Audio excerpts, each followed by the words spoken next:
Welcome back ulit sa ating channel mga panalo. So for today's vlog, magbabaklas tayo ng BBA pairings ano. So sa madalit sabi, ito lang naman yung nabago dyan, wala na iba pa. At saka yung kanyang cowling. So mapapansin nyo, wala na yung cowling nito kasi ito ay naka-convert na sa version 2 na headlight ano. So dito lang talaga yung may naiba sa ngayon. So kailangan lang natin na malaman kung paano baklasin para hindi tayo mahirapan. Sa totoo lang, medyo mahirap tanggalin tong bagong labas na sniper na pairings ano. So wala nang ibang bago kundi ito lang at saka yung doon sa head cowling, no? Medyo mahaba to, tapos nagkaroon ng butas dito. So, yung gilid, ganun pa rin sa dati sa mga tinuro ko kung paano baklasin yung pairings. So, dito, medyo mahirap to kasi matigas, ano? So, ito na yung bagong pairings ng Sniper 155 na PBA. So, at saka yung nga, nadagdag doon is yung syempre, yung kanyang ABS dito. So, ito hindi to ABS, standard to, siya nga, standard to. Pero, naka-advanced pairings na siya na pang 155 ABS. Okay, so ABS na tong pairings na to. So yun na nga, at ituturo natin kung paano baklasin ito. Syempre kailangan meron tayong screw. Screw. So ito kasi binagano ng may-ari yung tornilyo niya, kaya Phillips screw na yung ginamit dito. Pero kadalasan talaga Allen. So matatagpuan nyo yung bolts banda dito pa rin. Umusog lang ng konti pa loob, ano. Yan, tanggalin natin. Yeah. So, ang tigas nito, nakapagbaklas na ako nung nakaraan ng ABS na pairings. So, itong kahan na to, kung makita nyo, ibang klase yung kulay niya, no? So, ito yung candy red, ano? GP red, candy red, yan. So, sa mga gusto mag-avail nito, mag-PM lang kayo. Ang ganitong klase ng pairings na ABS na rin. Yan, shoutout kay JJ. Wala na siyang service ngayon. Dinala ni Sir Lance ang kanyang service. Anak ng pating, medyo mahirap yung tornilyong nilagay dito ng may-ari. Anay, nako po. Grabe naman yan.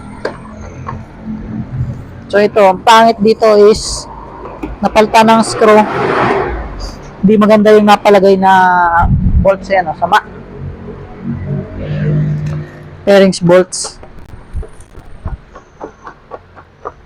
Yay, Diyos ko po, ang tagal natin mabaklas nito dahil sa lintik na bolts na are. Iba ang ginamit, ano. So dapat talaga ginagamit nyo dito is yung Allen pa rin. Kaya GR5 agad. Mga boss. Yan. So ito na. Ganun lang, ano. Dalawa lang yung tatanggalin tornilyo sa ABS version na pairing. So ito lang naman yung nabago, ano. Sa madalit sabi, yung front panel lang at saka itong side na to. Then yung cowling. At yun na nga, nagkaroon ng ABS. So sa pagbabaklas, simple rin sa gilid. So ito lang tuturo natin kasi ito yung pinakamahirap na part. So meron na yan ditong lock. Marami na. 3 na. Hindi tulad nung stock na yung katulad na sa atin, iba. So, ilahin natin dito. Yan, just dito. Yan. Tapos sa kabila naman tayo. Dito rin kay hila. Ang tigas. Yan. Tapos dito ulit. Yan, yun na. Tanggal na. Hindi na yung pauna. Yun. So, ayan yung mga lock niya, mga panalo. 1, 2, 3. Sa kabila din, 1, 2, 3. Okay.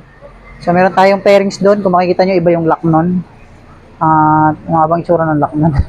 Basta iba yung lock nun kumpara sa dati. So, ito, nagkaroon siya ng 4 na clamp dito. Bali, ano pala. 3 clamp ang nadagdag sa kanya. Ano, yan, 1, 2, 3. Tapos 3 rin dito.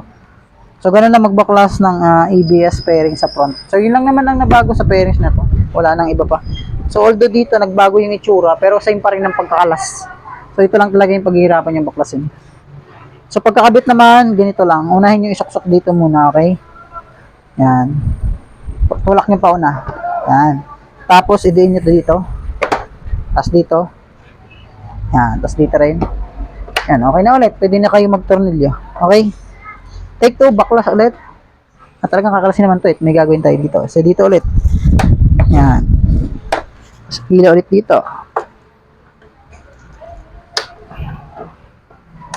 Yan. Sa kabila, ganito din. Dito rin kayo mag-start sa dulo. Angat nyo lang. Yan. Hila pa una. Okay. So, yan. Tanggal na. Walang putol. Malinis yung trabaho. Wala tayong nasisira mga lock. Huwag nyo po agad hilahin papunta dito. Masisira itong mga lock na to. No? So, 4 yan. Pwedeng maputol yan. So, mapapansin nyo, kompleto yung lock nya. Walang nasira.